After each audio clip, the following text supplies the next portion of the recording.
ആരോഗ്യകരമായ സമൂഹത്തിൽ പോലീസ് തിരിച്ചാക്രമിക്കപ്പെടുന്നു എന്ന് വന്നാൽ മൊത്തം പണി പാളും. കാരണം കേരളത്തിൽ 4 കോടിയോളം ആൾക്കാരുണ്ട്. 1 ലക്ഷത്തിൽ താഴെ മാത്രമേ പോലീസുള്ളൂ. ഈ മുഴുവൻ ആൾക്കാരെ നിയന്ത്രിക്കുന്നത് പോലീസിനോടുള്ള ഒരു പാരസ്പര്യം, ഒരു റെസ്പെക്റ്റ് കൊണ്ടാണ്. ആൾക്കാർ തിരിച്ചടിക്കാൻ തുടങ്ങിയാൽ പണിയങ്ങ് പാളുമല്ലോ. പക്ഷെ അടിക്കും മുഴുവൻ ജനങ്ങൾ പിന്തുണയ്ക്കുകയാണ് സോഷ്യൽ മീഡിയയിൽ. ഈ വാർത്തയുടെയും യൂട്യൂബിൻ്റെയും ഒക്കെ താഴെ തല്ലുകിട്ടി നന്നായി എന്ന മട്ടിൽ വലിയ ജനക്കൂട്ടം വരുന്നു. ഈ സാഹചര്യം കുഴപ്പമല്ല. ഇത് ആരുണ്ടാക്കുന്നതാണ് ഈ സിറ്റുവേഷൻ?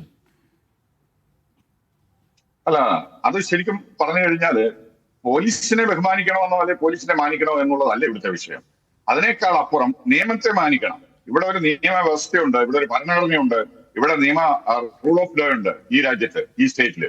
അതിനെ മാനിക്കുക എന്നുള്ളതാണ്. ഇപ്പം ആരെ എന്ത് ചെയ്താലും സോഷ്യൽ മീഡിയയിൽ ചിലപ്പം അതിന് കയ്യടി കിട്ടുമായിരിക്കും. അതിലോ ആയിരക്കണക്കോ അല്ലെങ്കിൽ ലക്ഷങ്ങളോ വന്നെന്നിരിക്കും. പക്ഷെ അതല്ല ഇവിടുത്തെ പ്രശ്നം. നമ്മൾ ആരോഗ്യപരമായ രീതിയിൽ ഇതിനെ കാണേണ്ടിയിരിക്കുന്നു.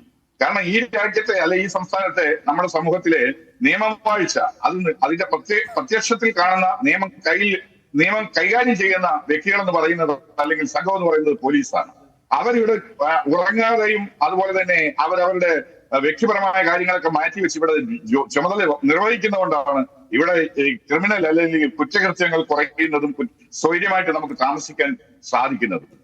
പൗരന്റെ ജീവനും സ്വത്തിനും സംരക്ഷണം കൊടുക്കാൻ ബാധ്യസ്ഥരായ പോലീസുകാർ അതിന് കൃത്യമായി അവരെ കൊണ്ട് പണി ചെയ്യിപ്പിക്കണം. ഉയർന്ന ഉദ്യോഗസ്ഥരുണ്ട് ഇവിടെ, മേലുദ്യോഗസ്ഥരൊക്കെ ഉണ്ട്. അതിനെ ശരിയായ രീതിയിൽ കൊണ്ടുവന്നെങ്കിൽ മാത്രമേ പറ്റൂ. അതല്ലാതെ ഏതെങ്കിലും ഒരു പോലീസുകാരൻ കുറച്ച് എക്സസ് ആയിട്ട് ഏതെങ്കിലും ഒരു ലാത്തി ചാർജിലോ അല്ലെങ്കിൽ ഏതെങ്കിലും ഒരു ലോ ആൻഡ് ഓർഡർ വിഷയവുമായി ബന്ധപ്പെട്ട് ആരെങ്കിലും അധികമായി മർദ്ദിച്ചു കഴിഞ്ഞാൽ അയാളുടെ പേരിൽ പരാതി കൊടുത്തു കഴിഞ്ഞാൽ ഡിപ്പാർട്ട്മെന്റ് അയാളെ യാതൊരു രീതിയിലുള്ള നടപടി സ്വീകരിക്കാതിരിക്കുന്നു. അതൊരു വിഷയമാണ്, അതങ്ങനെ കിടക്കട്ടെ എന്ന് കരുതി അയാളെ പിന്തുടർന്ന പോലീസ് ഉദ്യോഗസ്ഥനെ മർദ്ദിക്കുക എന്ന് പറഞ്ഞാൽ ഇന്നിപ്പോ കേരളത്തിലെ ഏറ്റവും ഭയത്തിൽ കഴിഞ്ഞുകൂടുന്ന ഡിപ്പാർട്ട്മെന്റ് ആണ് പോലീസ് എന്ന് പറയുന്നത്.